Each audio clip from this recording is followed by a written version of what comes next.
மற்ற எல்லாருமே மீனாட்சிக்கு வாய்த்த மிகப்பெரிய அடிமைகள். அதுல அந்த சிவஞானம் இருக்கான் பாருங்க, அவன் தான் கொஞ்சம் அதிகாரம் படைச்ச அடிமை. ஏன்னா அவன் மீனாட்சியோட புருஷன் இல்லையா அவன். மற்றபடியா எல்லாருமே அந்த வீட்டில் மிகப்பெரிய அடிமைகள்.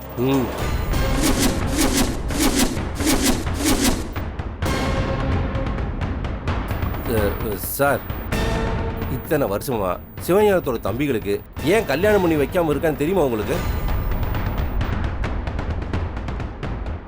அந்த பூர்வீக வீடும், அந்த கைராசி சில்க்ஸும், அந்த லாரி ஏஜென்சியும், இதில் வரக்கூடிய எல்லா லாபமும் இவங்களுக்கெல்லாம் பங்கு பிரிக்கணும். நாளைக்கு புள்ள கூட்டின்னு ஆயிடுச்சுன்னு வச்சுக்கோங்களேன், இந்த சொத்து பிரிக்கையில் பெரிய பிரச்சனை வரும். லாஸ்ட்டில் கொஞ்சம் தான் மிஞ்சின்னு நினச்சிட்டான். புதுசாக வாங்குற எல்லா சொத்துக்களையும் மீனாட்சி பேர்லையும் சிவஞானத்து பேரில் தான் வாங்குறாங்க. அடிமைங்கிற பேரில் இவங்க எதையுமே பேசுறதே கிடையாது சார். சார், அந்த மீனாட்சி எப்பேற்பட்டவங்கிறது ஒரு சின்ன சாம்பிள்ல சொல்றேன் சார். அவளை பெத்த தாய் சார், கூட பிறந்த தங்கச்சிங்க எல்லாம் சோத்துக்கு வழி இல்லாம கஷ்டப்பட்டு இருக்காங்க சார். அத அந்த மீனாட்சி கொஞ்சம் கூட கண்டுக்கல சார். இருக்கிற சொத்துக்களை பூரா அவ வாட்டுக்கு எடுத்துட்டு வந்துட்டா சார்.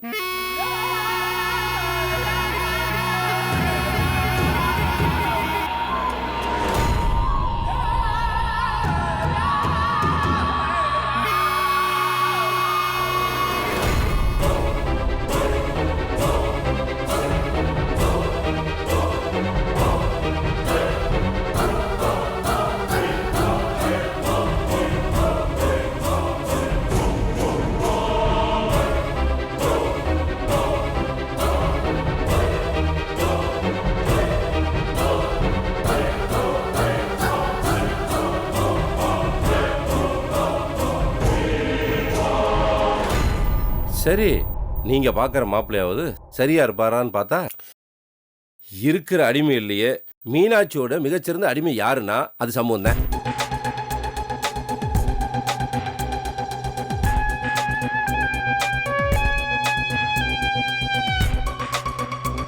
சார், பொதுவா 2 ஜீவிங்களை திருமண ஒப்பந்தம் பண்ணி சேர்த்து வைக்கிறதா என்னோட வழக்கம் சார். இந்த கல்யாணத்தை ஏன் பிரிக்க நினைக்கிறேன்னா, உங்க பொண்ணோட வாழ்க்கை நல்லா இருக்கணும் சார். ஆமா சார், நீங்க பல பேருக்கு லோனை கொடுத்து பல பேர் வாழ்க்கையில் ஒளியேற்றி வைக்கிறீங்க. உங்க பொண்ணோட வாழ்க்கை இருட்டா இருக்கக்கூடாது சார். பாருங்க, பார்க்க எவ்வளவு அப்புறாணியா இருக்குன்னு.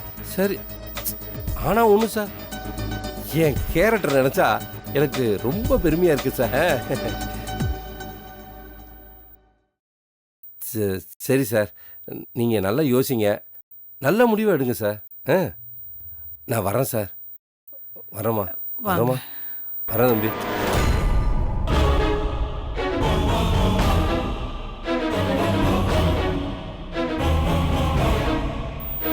என்னங்க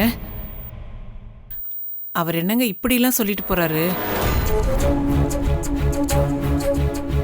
அப்பா, சொந்த மச்சன்னு இப்படி சொல்றாருன்னா நம்ம யோசிக்கணும்பா.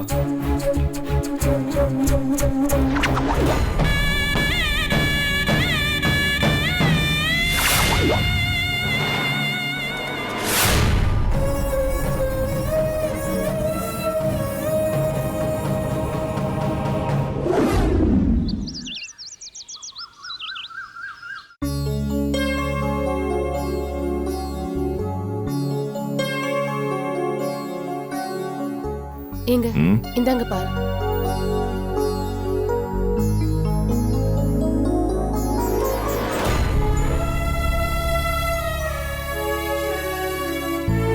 என்னடி, என்னது? எதையோ பறி கொடுத்த மாதிரி இருக்க. பறி கொடுத்துருவேணும்னு பயமா இருக்கு. மனசு கேட்க மாட்டேங்குது. என்னதான் இருந்தாலும் பெத்த மனசு இல்லையா? அவளை இந்த வயித்துல தானே சுமந்து பெத்த. இது வரைக்கும் அவளுக்கு எந்த குறையும் வைக்கல. நான் மட்டும் இல்லங்க, நீங்களும் அப்படித்தானே வளர்த்தீங்க. நானாவது அவளை இடுப்புலதான் தூக்கி வச்சு சாதம் ஊட்டுவேன். ஆனா நீங்க உங்க தலைக்கு மேல தூக்கி உட்கார வச்சு இந்த ஊரையே சுத்தி வருவீங்க. ம், ஆமாடி. அவதான் இந்த வீட்டோட ஒரே கொலை விளக்கு. நம்ம வீட்டோட ஒரே பொம்பளை வாரிசு அவதான். அதனாலதான் அவளை நல்லா படிக்க வச்சு பெரிய பதவியில கொண்டு வரணுங்கிறக்காகத்தான் அவளை போலீஸ் அதிகாரி ஆக்குனேன்.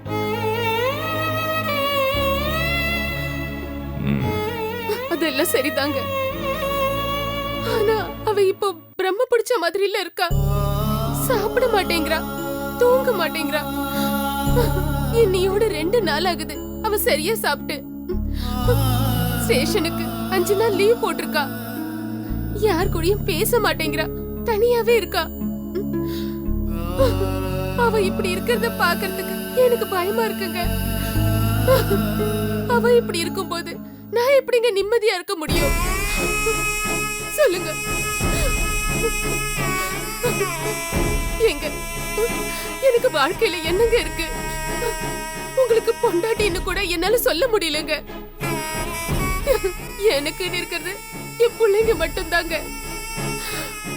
அதுக்காக தாங்க நான் உயிரோட இருக்கேன். அதனால தாண்டி எல்லாரையும் சொஞ்சானத்திட்ட பேச சொல்லி எப்படியாவது சண்முகத்தை அவளுக்கு கல்யாணம் பண்ணி வைக்கணும்னு நான் நினைக்கிறேன்.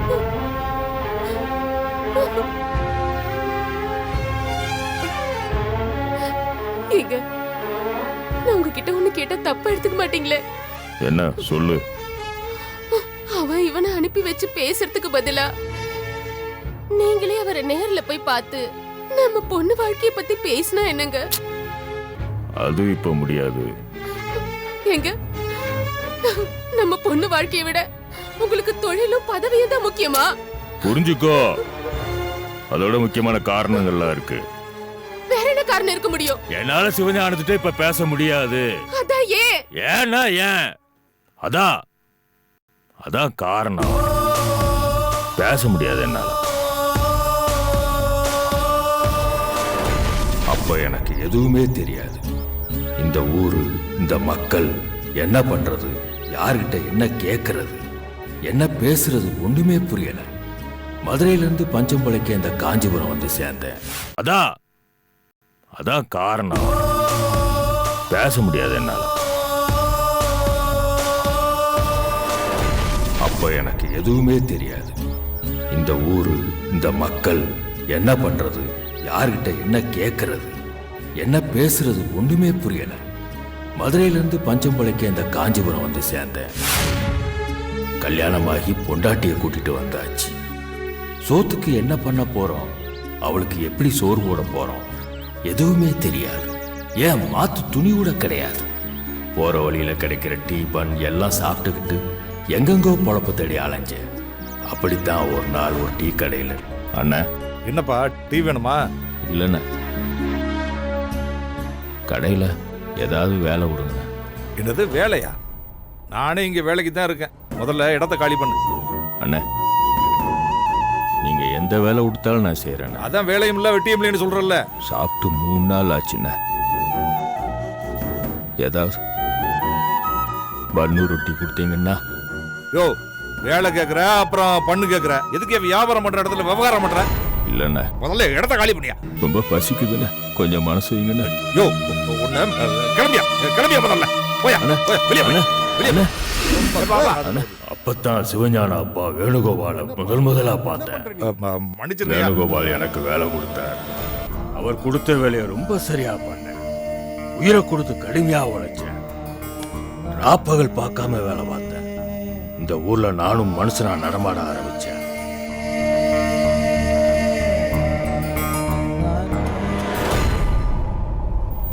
இந்த கடைய உன் பேர்ல மாத்தி கொடுக்கணும்னு நான் முடிவு பண்ணிட்டேன்.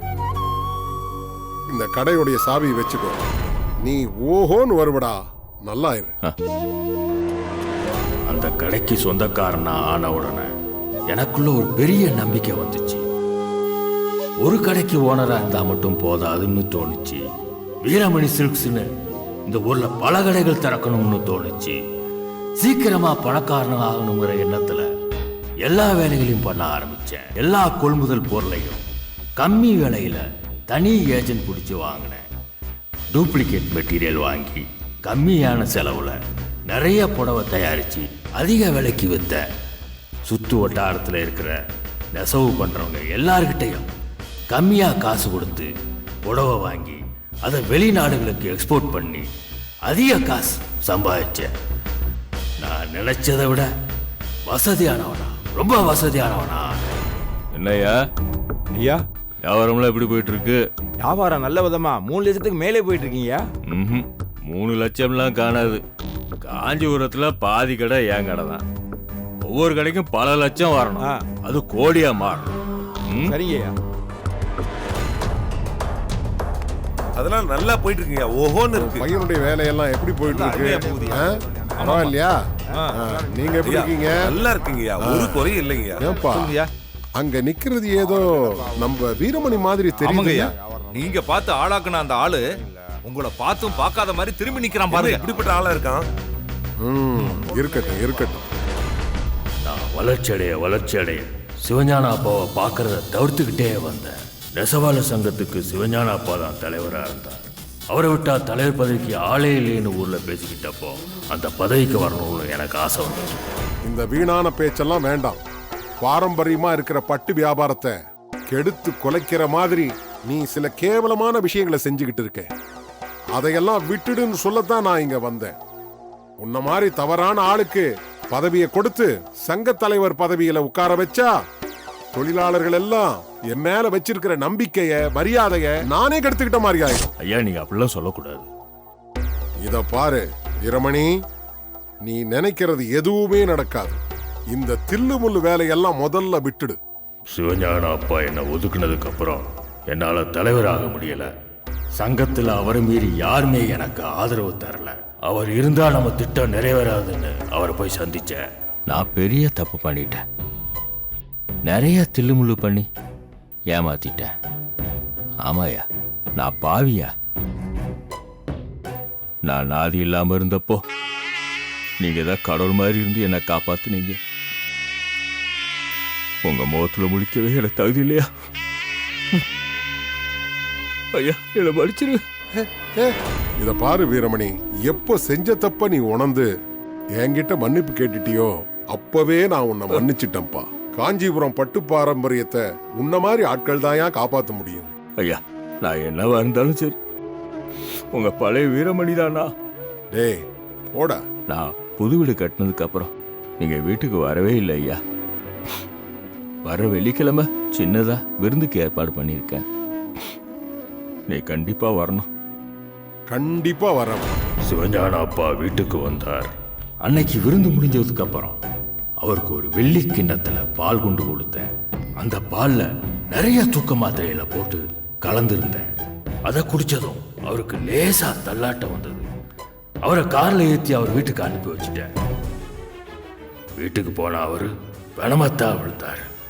ஊர் உலகத்தை பொறுத்த வரைக்கும் அது ஒரு இயற்கையான மரணம்னு நம்ப வச்சேன்.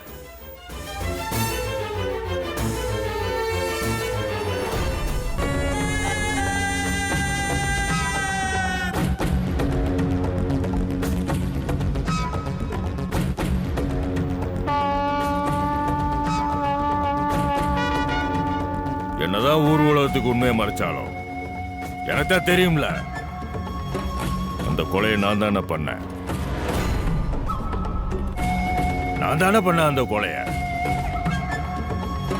அதனாலதான் சிவஞானத்திட்ட சம்பந்தம் பத்தி பேச எனக்கு தயக்கமா இருக்கு. புரியுதுப்பா. இப்ப பிரச்சனை அது இல்லை. வைஜந்திக்காகவாவது அவங்க கிட்ட பேசினா நல்லா இருக்கும். அதான்டா, எனக்கும் அவனுக்கும் 1000 விரோதம் இருந்தாலும் ஏன் பொண்ணு இப்படி சாப்பிடாம தூங்காம அவன் மேல பைத்தியமா இருக்கிறதுனால நான் அவன்கிட்ட பேசலான்னு முடிவு பண்ணியிருக்கேன். சரிப்பா, அப்ப நீங்க அவர் வீட்டுக்கு போறீங்களா? வீட்டுக்கெல்லாம் போகல, தனியா பேசுறதுக்கு ஏற்பாடு பண்ணுங்க. அவர் ஒத்துக்கறாப்பா? அதுல ஒன்றும் பிரச்சனை இருக்காது. பொதுவான இடமா பாரு.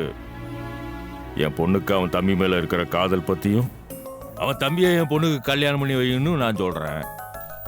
சரிப்பா, அப்போ நீங்க சிவஞானத்துக்கிட்ட பேசுறதுக்கு நான் ஏற்பாடு பண்றேன். இவ்வளவு பகையை மீறி நான் அவன்கிட்ட பேசுறேன்னு சொல்றேன்னா அதுக்கு ஒரே காரணம் என் பொண்ணு மட்டும்தான்டா. எனக்கு என்னமோ நீங்கள் பேசினா சிவஞானம் ஒத்துக்குவான்னு தான் தோணுதுப்பா. ம், சரிப்பா, அப்போ நீங்கள் அவரை சந்திக்க ஏற்பாடு பண்ணுறோம். 2 பேருக்கும் பொதுவான இடமா பாரு. எல்லாரும் வாங்க, ஆனா நான் மட்டும் பேசுறேன். சரிப்பா, நான் ஏற்பாடு பண்ணிட்டு வரேன். என்னடி, உனக்கு சந்தோஷம் தானே?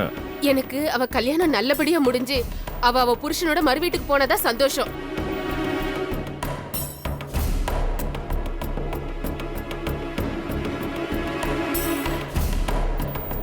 விடுங்கப்பா, அம்மா எப்போவுமே அப்படி தானே. அதெல்லாம் பெருசுப்படுத்திக்காதீங்க. ஆக வேண்டிய ஏற்பாடை நான் பார்த்துக்கிறேன். ம், சரிங்கப்பா, நம்ம லாரி ஆஃபீஸில் கொஞ்சம் வேலை இருக்குது, நான் போயிட்டு வரேன்ப்பா. ம்.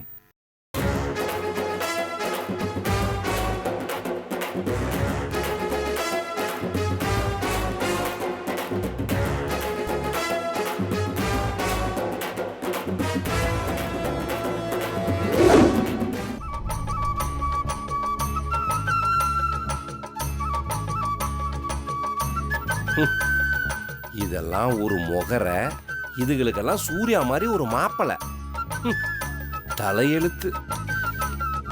சைடு வருமானத்துக்கு ஆசைப்பட்டு அரசாங்க அதிகாரியா இருந்து அவமானப்பட்டு இருக்கேன். என்ன இது, ஆயா போட்டாவெல்லாம் வருது. இது எப்படி என் பைக்குள்ள வந்துச்சு? ஒருவேளை 60ஆம் கல்யாணம் பண்ற திருக்கோஷ்டியூர் ஜோதிச்சிட்டு நினைச்சிட்டாங்களோ? அதையும் பண்ணலாமே, நல்லா காசு வரும். இது 2-3 போட்டா இருக்கு. இது முகரே. என்னங்க என்ன நினைச்சிட்டு இருக்கீங்க உங்க மனசுல? ஏய், என்னடி உன் பிரச்சனை?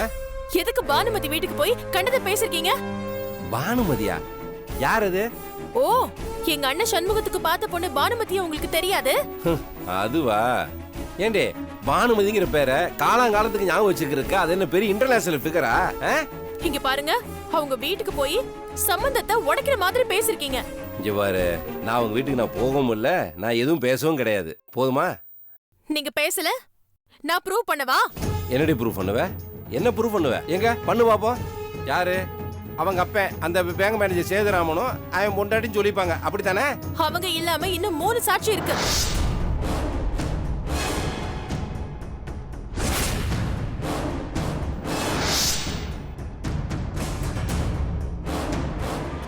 ஏங்க நீங்க இந்த மாதிரி எல்லாம் பிரச்சனை பண்ணிக்கிட்டு இருக்கீங்க? ஏய், நான் உண்மை சொல்றேன்டி.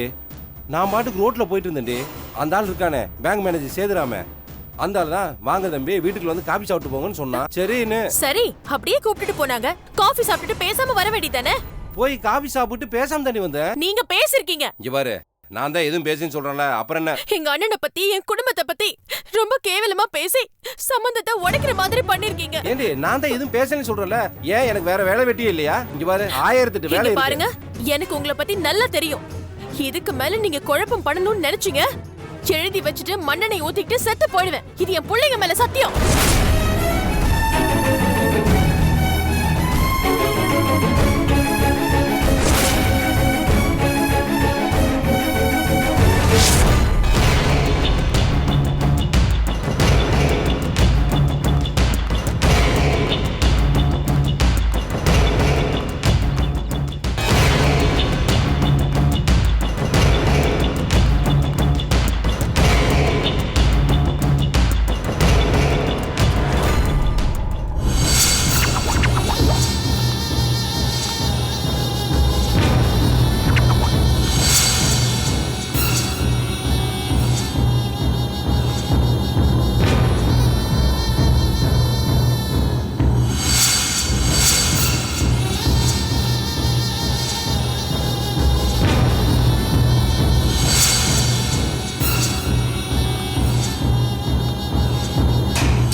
மடே பானு பானு பானுமதி எங்க ஒருத்தரையும் காணோம். பானு பானுமதி, யார் நீங்க? என் பொண்ணு பானுமதி எங்க இருக்கா? பானு மாடியில இருக்கா. நீங்க? பானுமதி, பானு பானுக்குட்டி, அம்மடி பானு ஏங்க யாருங்க இது? யாருன்னு தெரியல. பானு எங்கன்னு கேட்டாங்க. மாடியில் இருக்கான்னு சொன்ன. உனக்கு தெரியுமா அவங்கள? தெரியாதே. சரி வா. பானுமதி, அம்மாடி எங்க இருக்க? பானு, பானுமதி, ஐயோ ஐயோ ஐயோ ஐயோ ஐயோ, அப்படியே மைதா மாவை பிசைஞ்சு செஞ்சு வச்சு செல்ல மாதிரி எவ்வளவு அழகா இருக்க. கண்ணு, நான் இப்படி சொல்றேன்னு கோச்சுக்காத. அந்த வீட்டுல இருக்கிற சண்முகத்துக்கு உனக்கு கல்யாணம் பண்ணி கொடுக்கணும்னு பாக்குறாங்களே. ஏமா, உங்க 2 பேத்துக்கும் கொஞ்சம் கூட அறிவுங்கிறதே கிடையாதா?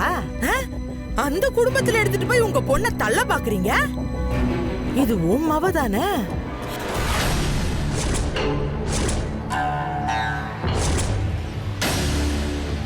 இது உன் அம்மா தானே? இந்தம்மா, நீ யாருமா? நடு வீட்டுல வந்து வள வள பேசிட்டு இருக்க. நியாயத்து பேசுறதுக்கு நடு வீட்டுல இல்லம்மா, எங்க வேணாலும் வந்து பேசலாமா? இப்போ நீங்க சம்பந்தம் பேசி வச்சிருக்கீங்களே கைராசி குடும்பம்னு, அது கைராசி குடும்பம் இல்லம்மா, கன்றாவி பிடிச்ச குடும்பம். அந்த வீட்ல நெடு நெடுன்னு வளர்த்தியா ஒருத்தி நிப்பா, மீனாட்சின்னு. அவ கண்ணு பட்டுச்சுன்னு வச்சுக்கங்க, உங்க பொண்ணோட வாழ்க்கை கருகி கஸ்மாலமா போயிடும். அதை விடுமா, நீங்க யார் முதல்ல அது சொல்லுங்க. அந்த மீனாட்சிய 10 மாசம் சுமந்து பெத்த ஆத்தா நான் தான்.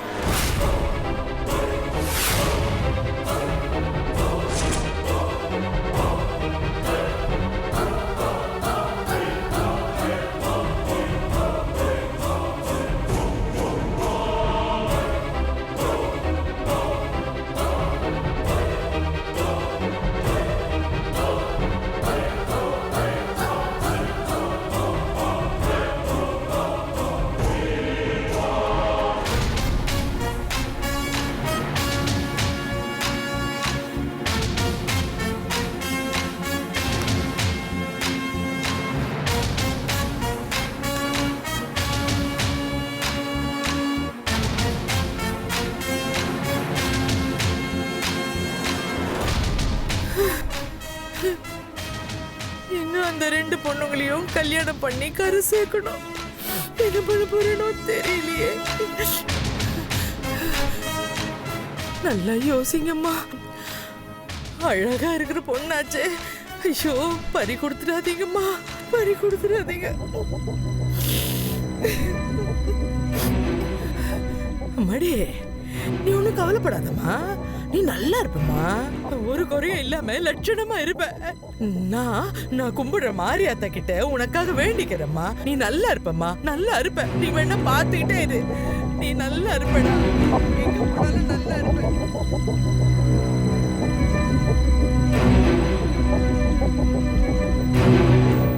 ஏங்க, அந்த வீட்டு மாப்பிள்ளன்னு ஒருத்தர் வந்து என்னென்னமோ சொன்னப்போ அதை கேளுங்கன்னு நான் சொன்னப்போ ஒரு கேரக்டரே சரியில்லைன்னு என் வாயை அடைச்சிட்டீங்க. ஆனா இன்னைக்கு மீனாட்சியை பெத்த அம்மா அவங்களே வந்து இவ்வளோ சொல்லிட்டு போறாங்கங்க. தான் பெத்த பொண்ணை பத்தி யாராவது இப்படி சொல்லுவாங்களா? இதுக்கப்புறம் நம்ம சும்மா இருந்தா நல்லா இருக்காதுங்க. நீங்க ஏதாவது ஒரு முடிவெடுங்க.